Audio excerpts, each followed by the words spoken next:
దేవుని నామమునకు మహిమ కలుగును గాక. ప్రభునందు ప్రియులరా, మన ప్రభువు రక్షకుడునైన క్రీస్తు యేసు పరిశుద్ధ నామంలో మీ అందరికీ శుభములు. 9వ తేదీ జనవరి మాసము 2026 సంవత్సరం. దేవుడు నిన్ను నన్ను ప్రేమించి ఇస్తున్న గొప్ప అద్భుతమైన సందేశము. ఈరోజు ఈ సందేశం మనం నేర్చుకుంటే ఈ లోకంలో విజయమే కాకుండా, పరలోకంలో గనులమే కాకుండా, మరి ప్రపంచమంతటా కూడా నీవు నేను సంపాదించి దేవుని కోసం నిలబెట్టే వారమవుతాం. అటువంటి వాగ్దానము ఈరోజు మనము ఆయన ఆజ్ఞల ప్రకారము నడుచుటయే ప్రేమ. పూర్తిగా ఏమని రాయబడింది? మనము ఆయన ఆజ్ఞల ప్రకారము నడుచుటయే ప్రేమ. ప్రేమ అంటే ఏంటి? ఆయన ఆజ్ఞల ప్రకారం నడుచుట. యోహాను గారు రాసిన 2వ పత్రిక 1వ అధ్యాయం 6వ వచనం, పూర్తి వచనము, మనము ఆయన ఆజ్ఞల ప్రకారము నడుచుటయే ప్రేమ. మీరు మొదటి నుండి వినిన ప్రకారము ప్రేమలో నడుచుకున్న వాళ్ళని అన్నది ఏ ఆజ్ఞ. అంటే ఆజ్ఞ ఇచ్చుకుంటూ ప్రేమ అని చెప్తున్నాడు. కనుక ఒకసారి English version new living translation మనం చూసినప్పుడు 2 John chapter 1 verses 6, love means doing what God has commanded us. ప్రేమ అంటే దేవుడు మనకి ఏం చెప్పాడో దానిని చేయడము. And he has commanded us to love one another. ఆయన మనకి ఏం చెప్పాడు? ఒకరినొకరు ప్రేమించండి. ఏ విధంగా? Just as you had from the beginning, ఆది నుండి మీరు వినిన ప్రకారంగా. కనుక ప్రభువునందు పిల్లరా, మనము వాక్యము ఏ విధంగా నేర్చుకోవచ్చు? ఈ రోజున ప్రేమ అంటే చాలా అర్థాలు మారిపోతున్నా ఈ రోజుల్లో. మరి ప్రేమ అంటే ఏంటి?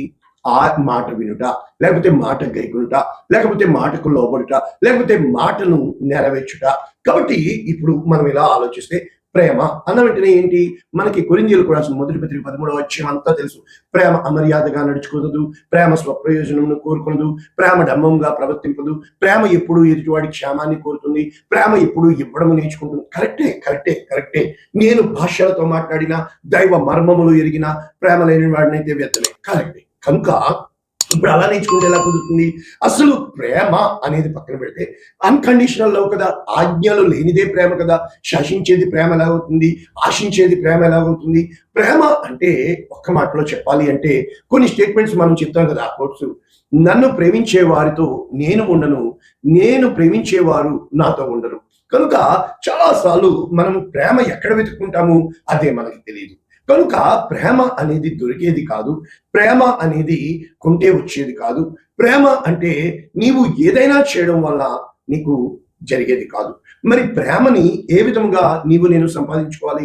ఇప్పుడు ప్రేమించే దేవుడు అని మనం చెప్తున్నాం. మరి ఒక డౌట్ వచ్చింది, శత్రువులని దేవుడు ఏం చేస్తాడు అంటే చంపేస్తాడా? అంటే నాశనం చేసేస్తాడా? సినిమాల్లో చూసినప్పుడు వాళ్ళని మొత్తం పగబట్టి నిర్మూలన చేసేయడమే రక్త చరిత్ర? కాదే. మరి శత్రువుని నాశనముగా చేయని దేవుడు 3 పాయింట్లు చెప్పుకుంటే, నీ శత్రువులను నీ పాదములకు పీఠముగా, నీ శత్రువులు నీ పాదముల ధూళి నాకుతారు, లేకపోతే నీ శత్రువులకు వారి స్వమాంసము తినిపించదను. కనుక ఈ విధంగా ఉన్నాయి. అంటే దేవుని వాక్యము ప్రేమ, శత్రుత్వం. ప్రేమకి అర్థం ఏంటి? స్నేహము మొట్టమొదటి బీజం. ఈ ప్రేమ అనేది ఎలాగా ఎన్నో మెట్టు అని మనం చూస్తే మొట్టమొదట పరిచయాలు ప్రారంభమవుతాయి. ఈ పరిచయంలోనే, తొలి పరిచయంలోనే కక్కుబుక్కు అన్నాం అనుకోండి, మనం మొహం చూడం. కొంచెము ఆప్యాయతగా మాట్లాడితే అప్పుడు ఇంకా కొంచెం ముందుకు వెళ్తాం. ఇంకా కొంచెం ముందుకు వెళ్ళాక ఒకరి ఇష్టాలు ఒకరి తెలికి ముందే స్నేహం ప్రారంభమవుతుంది. స్నేహంలో ఉన్న గొప్పతనం ఏంటంటే ఎదుటివాడి చెడుతనం కాకుండా వాడిలో ఉన్న మంచితనాన్ని చూడటానికి ప్రయత్నం చేస్తాం. శత్రుత్వం అంటే ఏంటంటే ఎదుటి వాళ్ళలో ఉన్న మంచితనం మనకు కళ్ళకు కనబడదు, వాళ్ళలో ఉన్న చెడుతనమే మనకు కనబడుతూ ఉంటుంది. కనుక ప్రేమ అనేది బయట దొరికేది కాదు, నీలో ఉండేది. నువ్వు చూసే చూపుని బట్టి, నువ్వు చేసే పనులను బట్టి, నువ్వు మాట్లాడే విధానమును బట్టి, నీ ప్రవర్తన బట్టి నీలో ప్రేమంగా లేకపోతే ఏముందో అదే ఊరంతా తెలుస్తుంది నీకు తప్ప. ఎప్పుడైతే నీలో ప్రేమ ఉంటుందో ఆ ప్రేమ చూపించేదిగా ఉండదు, కనపరిచేదిగా ఉండదు. ఆ ప్రేమ ఎదుటి వారికి ఆ చక్కటి వాతావరణాన్ని, ఆ చక్కటి అన్నీ ఇవ్వగలుగుతుంది. ప్రేమ లేని చోట నీవు నేను ఉండలేవు. కనుక ఒక్క మాటలో ప్రేమ లేకపోతే శత్రువు అనేవాడు ఎక్కడి నుంచి వస్తాడో తెలిసి ఎక్కడి నుంచి రాడు. ఎవడైతే ఎక్కువ ప్రేమిస్తాడో, ప్రేమను పొందుకుంటాడో. కానీ ప్రేమకి, ఈ దిక్కుమాలిన ప్రేమకి, ఈ లోకపు ప్రేమకి ఎక్స్పెక్టేషన్స్ ఎక్కువైపోతాయి. అదే చెప్పాడు దేవుని యొక్క వాక్యం చెప్తుంది, నరుని ఊహ కేవలం చెడ్డది. ఎప్పుడైతే వాడు ఊహల్లో విహరిస్తాడో, వాడు అనుకున్నట్లుగా ఎదుటివాడు ఉండాలి అని శాసించేది అది ప్రేమ కాదు. ఎదుటివాడిని నేను ప్రేమించాలి అనుకునేది, ఎదుటివాడు ఏ స్థితిలో ఉన్నా వాడికి నా ప్రేమను చూపించాలి అనేది ప్రేమ. అంటే ప్రేమ అనేది మార్పు చెందేది కాదు. ఇష్టాన్ని బట్టి ఒకటి, కష్టాన్ని బట్టి ఒకటి కాదు. ఈ రోజున్న ప్రేమ కడవరకు ఉంటుందా అంటే అనుభవంతో చెప్తున్నాను, ఈ రోజు కాదు మరుక్షణము ఆ ప్రేమ నీకు దొరకదు. కారణం ఏంటంటే ఎంతవరకు అంటే అయినంత వరకు. కనుక ఇటువంటప్పుడు అన్నింటికంటే ఈ లోకంలో కష్టమైనది ఏంటంటే క్షణం చాలు ఎదుటోని చంపేయడానికి. కానీ నేను చెప్పనా, వాడిని ప్రేమించు, గాలి వదిలేయి, ఆడు ప్రేమకి చచ్చిపోయి నీ దగ్గర ఏదైనా అయిపోతాడు. కారణం ఏంటంటే అనేక మంది నన్ను అన్నారు, ఆ ముఖం కూడా మేము చూడం, I don't want to see his face again. కానీ నీకు కూడా తెలుసా, ఒక్కటే ఛాలెంజ్ చేయి, ఆ ముఖమే చూడకుండా నీకు బ్రతికే లేకుండా చేస్తానని. ఇప్పుడు మీకేమర్థమైంది? శత్రుత్వం కదా. మీకేమర్థమైంది? ఛాలెంజ్, పగా ప్రతికి కాదు. నీవు ఎప్పుడైతే నేనేం చెప్పాను, ప్రేమ అనేది బయటికి చెప్పేది కాదు, ప్రేమ అనేది నీ లోపల ఉండేది. ఎప్పుడైతే సాత్వికమైన నాలుక జీవవృక్షము, దానిలో కుటిలైతే ఉండినలా ఆత్మకు భంగం కల నమ్ముట నీ వలనైతే నమ్మువానికి సమస్తం సాధ్యం.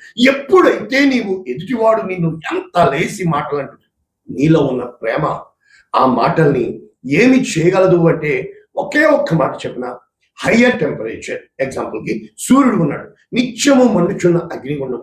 అయితే భూమి ఉంది, సూర్యుని చుట్టూ తిరుగుతుంది. కొంచెం సూర్యుడికి దూరంగా వెళ్ళిందనుకోండి, మనం చలికి గడ్డగట్టేసుకుంటాము. కొంచెం దగ్గరికి వెళ్ళిందనుకోండి, మాడి బసిపోతాం. అంటే ఎంతగా ఆ యొక్క రేంజ్ లో తిరగాలో అక్కడే తిరగాలి. అక్కడికంటే కొంచెం ఎక్కువైనా తక్కువైనా భూమి కాలిపోద్ది, లేకపోతే భూమి గడగడేస్తుంది. అలాగే నువ్వు కూడా నీ హృదయాన్ని బ్యాలెన్స్డ్ గా ఎప్పుడైతే పెట్టుకుంటావో, ఎదుట ఉన్నది నీ చుట్టూ జరిగేది ఏది కూడా నీలో రాదు. కనుక ఇక్కడ దేవుని యొక్క వాక్యము చూస్తే మొత్తము పరిశుద్ధ గంధాన్ని ప్రేమ లేక అని అంటే ఆదాముకి దేవుడు ఆజ్ఞాపించలేదు, ప్రేమతో చెప్పాడు, అబ్బా ఈ సృష్టి అంతా చేసింది నీకోసమే, అయితే ఈ ఒకటి ఉందే, ఇది మాత్రము నిన్ను నాశనం చేస్తుంది, కనుక దాని జోలికి పోమాకరా అన్నాడు. అంతే.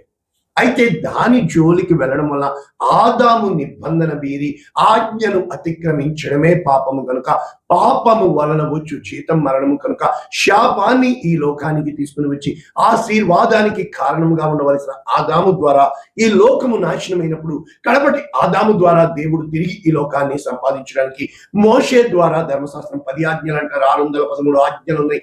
దౌషాలు not, thou shalt not, thou shalt not, you should not do. పిచ్చోళ్ళు అయిపోతాం. వచ్చేది వచ్చేది వచ్చేది, ఇదేం ప్రేమ అండి బాబు? కాదండి. చంపేసే ప్రేమ అండి బాబు? కాదండి. ఏ ప్రేమ తెలుసా? అప్పుడు దేవుడు అనుకున్నాడు, వద్దు వద్దు వద్దు అనే కంటే వద్దు అన్నదే చేస్తామని దేవునికి అర్థమైపోయింది. కనుక ప్రేమ అనేది వద్దు అనే కంటే నువ్వు ఏమి చేసినా కూడా నీ ఇష్టం చెయ్యి, కానీ దాని కొరకు ఖచ్చితంగా జడ్జిమెంట్, తీర్పు అనేది ఉంది అని చెప్పాడు. అయినా కూడా ఎప్పుడో జరిగే తీర్పు కోసం ఎందుకు అని చేశారు. అందుకనే ఆయన చెప్పింది ఒకటే ఒకటి ప్రేమ. ఏంటో తెలుసా? మొట్టమొదట పాత నిబంధనలో నిన్ను వలె నీ పొరుగు వారిని ప్రేమించుము అన్నాడు. కొత్త నిబంధనలో యోహాను 13:34 నేను మిమ్మల్ని ప్రేమించినట్లు మీరు ఒకరినొకరు. కనుక అనుక్షణము వద్దు అన్నది నువ్వు చేస్తున్న మరుక్షణము ఆయన తన జీవితంలో, ఎగ్జాంపుల్కి ఆ యొక్క వ్యభిచారంలో పట్టబడిన స్త్రీని తీసుకొచ్చారు, ఆయన ముందు పెట్టారు. ధర్మశాస్త్రం చెప్పింది రాళ్ళు పెట్టి కొట్టి చంపమని, నువ్వేం చెప్తావు? అమ్మా మీరు వెళ్ళండి అలా. మీలో పాపము చేయని వాడు అంటే ఆ అందరి పాపాల కోసము ఈయన ప్రతినిధిగా, ఈ స్త్రీమూర్తి కోసం ప్రతినిధిగా, మధ్యవర్తిగా నిలబడిన, భూమికి ఆకాశానికి మధ్యన ఈయన. వారికి ఏం కనబడి ఉంటుందో తెలుసా? ఏ చేతి వ్రేలితో అయితే 10 ఆజ్ఞలు రాశారో, ఏ చేతి వ్రేలితో అయితే మినిమినెటికల్లో ఫస్ట్ రాశారో, ఏ చేతి వ్రేలితో అయితే అక్కడ వాళ్ళు చేసిన పాపాలు రాస్తున్నప్పుడు ప్రతి ఒక్కరికి వారి వారి పాపాలు దేవుడు చూపిస్తున్న ప్రేమ కనబడినప్పుడు రాళ్ళు వదిలి ఎవరి దారిన చిన్నలు మొదలుకొని పెద్దవాళ్ళు వెళ్ళిపోయారు. దాని భావం ఏంటంటే ప్రేమ ఏ రోజు నీ మీద ఆ యొక్క లోకపు యొక్క చేయి పడనివ్వకుండా చేస్తారు. ఇప్పుడు మీరు నన్ను అడగచ్చు, స్టెఫెనని మరి రాళ్ళేసి కుట్టి చంపేసినప్పుడు దేవుడు ఎక్కడున్నాడు? కరెక్ట్, మంచి మాట అడిగారు. స్టెఫెనని దేవుడు అక్కడ వాక్యం చెప్తున్నప్పుడు దేవుని దూత ముఖము వలె అతని ముఖము వెలుగుతో నింపబడింది. నెంబర్ 1, స్టెఫెను ప్రాణము పోతున్నప్పుడు మోకరించి, తండ్రి వీరి నేరము వీరి మీద మోపకము, నా యొక్క శిక్ష వీరి మీద మోపకము అని చెబుతూ, తండ్రిని నేను చూస్తున్నాను, ఆయన కుడిపార్శ్వమున క్రీస్తు యేసు ప్రభుల వారిని నేను చూస్తున్నాను. మరి పరిశుద్ధాత్ముడు ఎక్కడున్నాడు? స్టెఫనుకి చూపిస్తున్న వాడే పరిశుద్ధాత్ముడు. కనుక దేవుడు తన చిత్తము కోసము, పూర్తిగా పరలోక రాజ్యము కోసము నిన్ను నన్ను చేసి ఉన్నాడు. ఆ పరలోకంలోనికి స్టెఫను వెళ్ళిపోతున్నాడు. కనుక స్టెఫను జీవించడం కంటే మరణము వలన అక్కడ ఉన్న సౌలు పౌలుగా మారి ప్రపంచాన్నే గెలుస్తాడు. ఇంకా చెప్పాలంటే ఈ స్త్రీమూర్తి వ్యభిచారంలో పట్టబడింది, చనిపోయిన ఎడల నరకానికి వెళ్ళిపోతుంది. ఎంత తేడా! నీ జీవితం, నా జీవితం, దేవుని పరమార్థం ఏంటి తెలుసా? ఆయన ప్రేమ కోసం బ్రతికినా చనిపోయినా ఆయన కోసం నిలవాలి అనేదే ప్రేమ, ఆయన కోసం వెలగాలి అనేదే ప్రేమ. ఈ యోహాను గారు మొత్తము మనము చూసినప్పుడు ఆయన వాక్యాలు ప్రేమ పూజారి అంటారు. ఉదాహరణకి యేసు క్రీస్తు ప్రభుల వారు, మీరు నన్ను ప్రేమించేలా నా ఆజ్ఞలను గైకొందురు. యోహాను సువార్త 14:15. నా ఆజ్ఞలను గైకొని వాటిని అంగీకరించిన వాడే నన్ను ప్రేమించువాడు. నన్ను ప్రేమించువాడు తండ్రి వల్ల ప్రేమించబడును. కాబట్టి మళ్ళా అంటే 21:23 కూడా ఏం చెప్తుంది? ఒకడు నన్ను ప్రేమించిన నా మాట వింటాడు, గైకొంటాడు, ఆచరిస్తాడు, అప్పుడు తండ్రి కూడా వారిని ప్రేమిస్తాడు. మనం అందరము కలిసి ఒక్క చోట ఉంటాం. కాబట్టి నేను చెప్పడానికి ట్రై చేస్తున్నానంటే యోహాన్ గారు రాసిన మొదటి పత్రిక 2వ అధ్యాయం 4వ వచనం, ఆయనను ఎరిగి ఉన్నామని చెప్పుకొనుచు ఆయన ఆజ్ఞలు గైకొనని వాడు అబద్ధికుడు. అయితే ఆయన ఆజ్ఞలు, ఆయన మాట, ఆయన చిత్తము ఎవరు నెరవేరుస్తాడో వాడు ప్రేమయందు పరిపూర్ణముగా ఉన్నవాడు. కనుక ఇక్కడ దేవుని యొక్క వాక్యం చెలవిస్తుంది, ఆజ్ఞను గైకొనటమే ప్రేమ, ఆయన ఆజ్ఞ అతిక్రమమే పాపము అని చెప్పి యోహాను గారు రాసిన మొదటి పత్రిక 3వ అధ్యాయము మనం చూసినప్పుడు 4వ వచనం, పాపము చేయు ప్రతివాడు ఆజ్ఞను అతిక్రమించు. కనుక ప్రభునందు ప్రియులారా, ఈ రోజున ప్రేమ, ఒక మాట చెప్పిన, ఎదుటివాడిని పిచ్చోడిని చేసేది ప్రేమ. ఎదుటివాడు నీ మీద పగపట్టడానికి కారణం ఏంటి తెలుసా? నీ ప్రేమ వాడికి దక్కలేదు కనుక వాడు నీ మీద పగపడతాడు. ఎప్పుడైతే నీ ప్రేమ వాడికి దక్కినా సమస్య ఏంటి తెలుసా? వాళ్ళు నిన్ను చేతకాని వాడిని చేసి వారు తమని హెచ్చించుకుంటున్నారు, నిన్ను తక్కువ చేస్తున్నారు, వారిని ఎక్కువ చేసుకుంటున్నారు. అది అబద్ధమైన ప్రేమ. ఎప్పుడైతే బద్ధమైన ప్రేమ అంటే ఎదుటి వారిని గనునిగా ఉంచుతుంది, ఎదుటి వారిని హెచ్చిస్తుంది, ఎదుటి వారిని ముందు పెడుతుంది, తాను వెనుక ఉంటాడు. కనుక గొర్రెలు అనేవి ఎప్పుడూ కూడా ముందు వెళ్తూ ఉంటాయి. ఏ రోజునైతే మన జీవితంలో మనం ముందు నడుస్తున్నామా లేక వెనక ఉన్నామా అనేది ప్రశ్న కాదు. ప్రజలు నిన్ను వెంబడించే వాళ్ళు వెనక ఉంటే ముందు నువ్వు ఉన్నావన్న ధైర్యము, ఒకవేళ వాళ్ళని ముందు పెడితే వెనక ఆయన ఉన్నాడు చూసుకోవడానికి అని చెప్పి, అంటే ఏ విధముగా చూసినా వారు ముందున్న వెనకాలన్న సబ్జెక్ట్ నువ్వు ఉన్నావన్న ధైర్యం వాళ్ళలో ఉన్నప్పుడు ఎటువంటి పరిస్థితులైనా, ఎటువంటి ఆటంకాలైనా, ఎటువంటి అభ్యంతరాలైనా ప్రేమతో నీవు వెళ్ళినప్పుడు, ఇప్పుడు ఇంకొక చెప్తాను, ప్రేమ శాసించేది కాదు ఆశించేది అన్నాను కదా. మరి ఆజ్ఞ అంటే శాసించేది కదా, ఎలా కుదురుతుంది? కరెక్ట్. ప్రేమలో శాసనములు లేవు అన్నప్పుడు కీర్తన 119 భక్తుడు ఏమని చెప్తున్నాడో తెలుసా? నేను క్షమ కలుగక మునుపు నీ త్రోవ విడిచి తిరిగి తిని క్షమ కలుగట నాకు మేలైన. అంటే అర్థం ఏంటి? శిక్షించాడా దేవుడు? కాదే. ఆ ప్రేమ ఎప్పుడైతే నీవు వద్దు అన్నది చేస్తావో దాని వలన ఆ పర్యవసానాలు కలుగుతున్నా కూడా దేవుడు ఎప్పుడు ఎప్పుడు ఎప్పుడు నువ్వు తెలుసుకుంటావా దాని నుంచి బయట తీసేలా అని అనుక్షణము ఆయన నిన్ను వెంటాడి నీ వెన్నంటి ఉండి ఆయన నీ కోసము తన చేతుల్లో ఎత్తి పట్టుకుని ఎదురు చూస్తున్నాడు. అందుకే చెప్తాడు, తల్లి అయినా మరుచును గాని చూడుము నా అరచేతుల్లో నిన్ను చెక్కి ఉన్నాను, నీ ప్రతి కదలికకి నేను నీతో ఉన్నాను. యేసుక్రీస్తు ప్రభువు వారిని చూస్తే ఆయన్ని సిలువకి మేకులు వేసి కొట్టేస్తున్నా ఆయన చెప్తున్నాడు, వీరేమి చేయుచున్నారో వీరెరుగరు కనుక వీరిని క్షమించుము, అందులో ప్రేమ ఉంది.